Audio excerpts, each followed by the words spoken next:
Ya, terima kasih Bapak-bapak semua yang kita hadapi sekarang. Pertama-tama kita mengenalkan diri kita.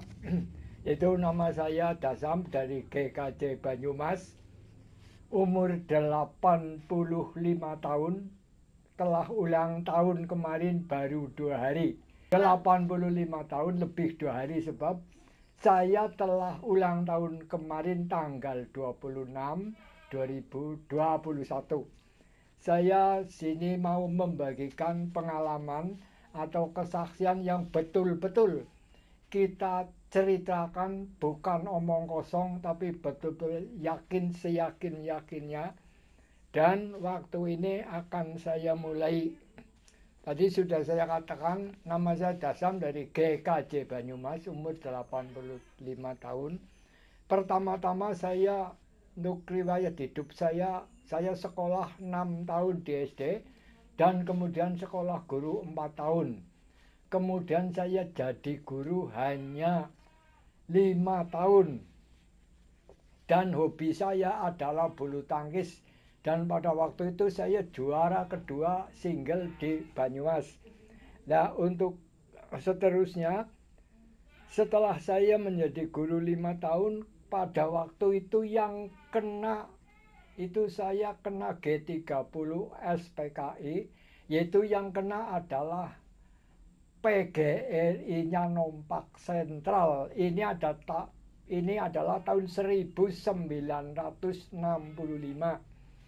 Jadi saya waktu itu Benum jadi guru SD di Benum tahun 60, lalu dilerehkan atau dipecat tahun 1965 jadi hanya 5 tahun. Setelah kita dipukuli 12 orang karena saya dianggap orang yang apa?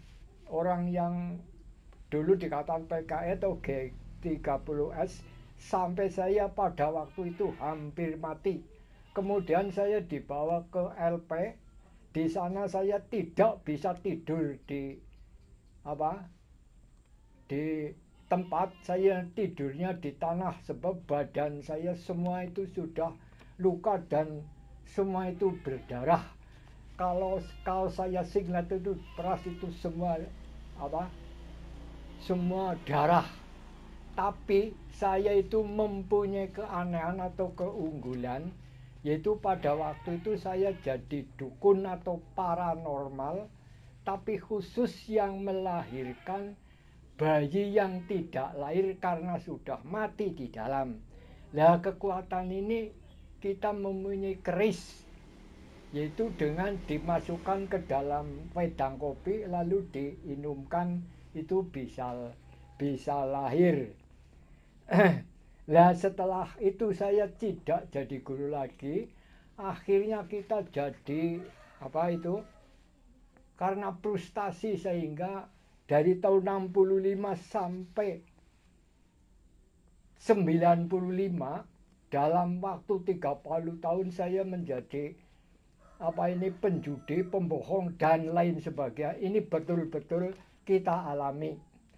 Dan dengan singkat, pada waktu itu saya akhirnya sakit 15 hari.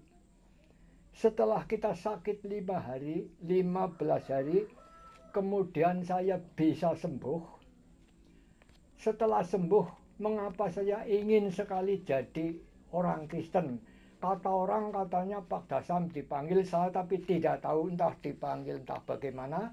Yang penting saya ingin sekali menjadi orang Kristen. Pada waktu itu ada PA, sudah pertanyaan 3 kali saya masuk. Saya ingin mendaftar kepada pendeta legiman, saya ingin jadi orang Kristen. Setelah itu saya diterima jadi orang Kristen. Setelah diterima kurang lebih setahun, tahun 1995, kemudian dibaptis 1996. Setelah itu saya cepat-cepat pada waktu dianggap orang pandai, saya kemudian dijadikan majelis, sampai detik ini masih jadi majelis. Keanehan saya yang heran itu begini, kalau saya mendengarkan khotbah itu rasanya kurang sekali. Kalau mendengarkan lalu renungan itu kurang sekali. Sehingga karena kekurangan dari Alkitab ini kita baca 24 hari sampai selesai. Tapi saya tidak tahu apa isinya. Sehingga kita beli lagi. Ini misalnya air hidup, lalu santapan rohani, lalu mana surgawi, lalu apalagi ini buletin tabernakel juga kita beli. Lalu terakhir ini dari Rick Warren itu Purpose Driven Life. Ini pada waktu itu saya beli di Purwokerto 5 buah buku. Karena saya mengerti, pertama-tama saya pinjam, tapi karena isinya mengena banget kita beli 5. Yang 4 kita berikan kepada teman, yang 1 ini masih saya pegang. Pada waktu beli saya tidak digubris lah, sebab di sana habis. Jadi dia mengatakan, nanti kalau saya pesen Bapak tidak kesini ya saya tekor Pak, bagaimana? Sudah Bu, harganya berapa? Langsung kita bayar 5-5-nya kita bayar.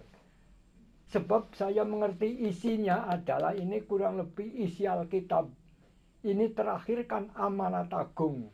Jadi perintah yang begitu besar. Kalau tidak salah amanat agung 5 lah.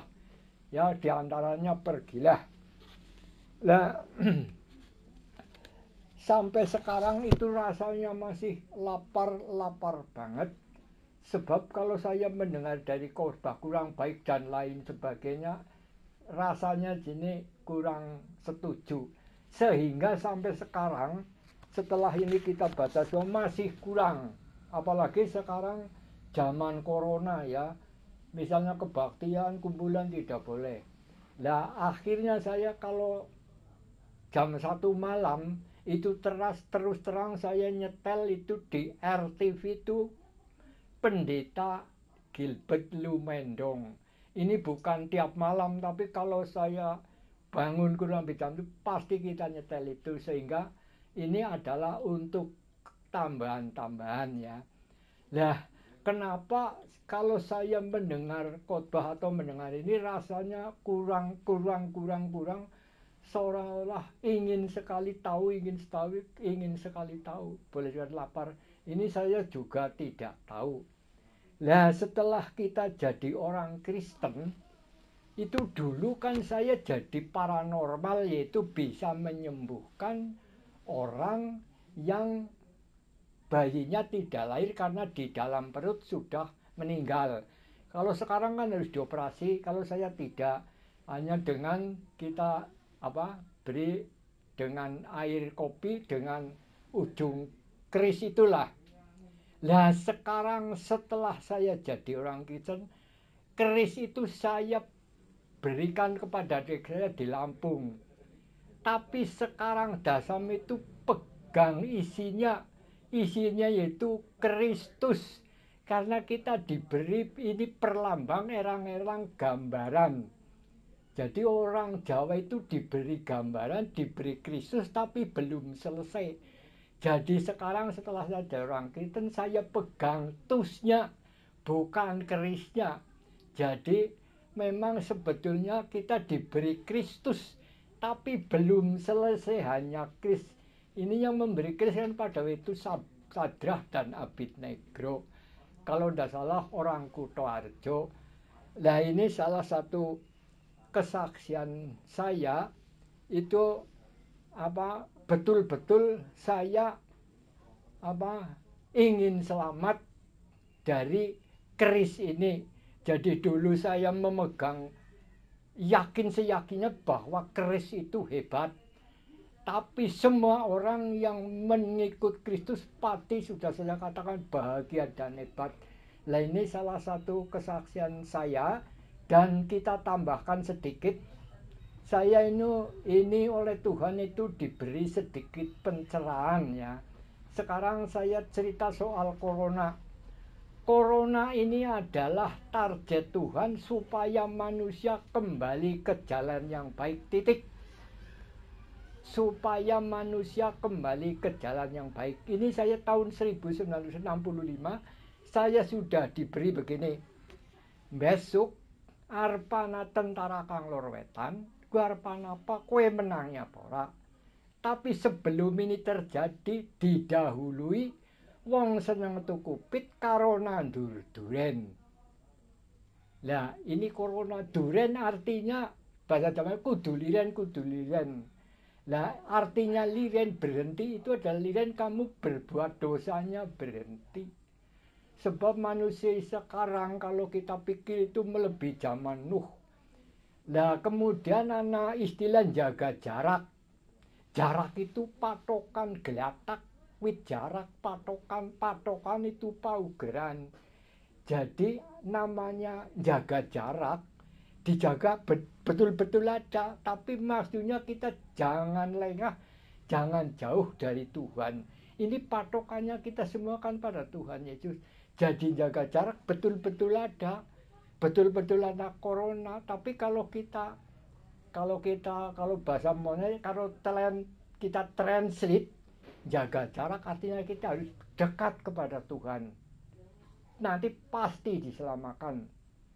Ini salah satu pendapat saya itu jaga jarak.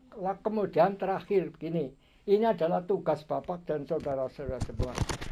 Saya oleh mbah saya itu pada waktu datang ke tempat saya bawa tongkat.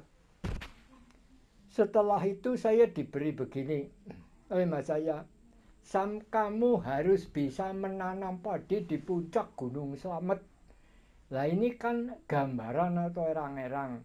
Saya tanyakan sampai 2 tahun 3 tahun tidak ada yang bisa menceritakan ini. Mentranslate ini. Kemudian kita pikir sendiri begini. Ini entah betulnya. Kita harus menanam padi di puncak Gunung Slamet. Gunungnya sudah namanya Selamat. Ini kalau saya pikir saya orang Kristen harus memberi keselamatan kepada orang lain. Kalau padi ini memang semua harus makan.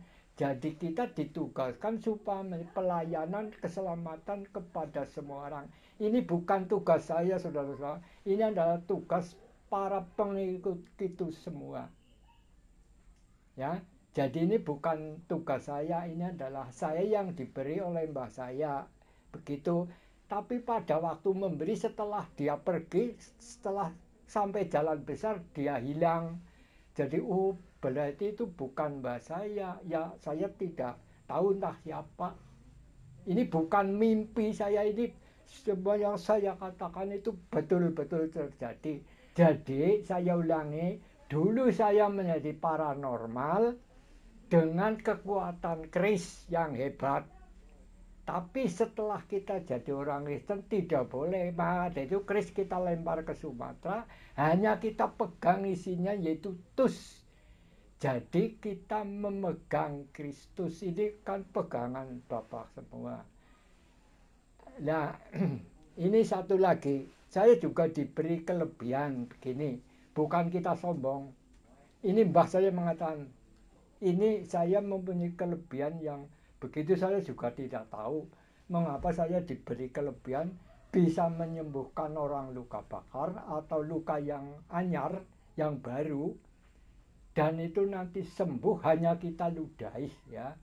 Nah sekarang kita doa itu kita tambah dengan nama Yesus. Jadi kalau orang itu belum sembuh kita usul, kalau saya masih dipakai sembuhkanlah orang ini Bapak. Saya usul begitu. Nah ini kesaksian ini saya buat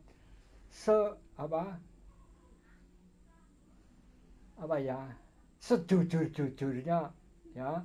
Nanti kalau kurang jelas tanya kepada Pak Marno yang mungkin satu gereja dengan Bapak semua. Inilah salah satu keunikan saya atau kesaksian saya.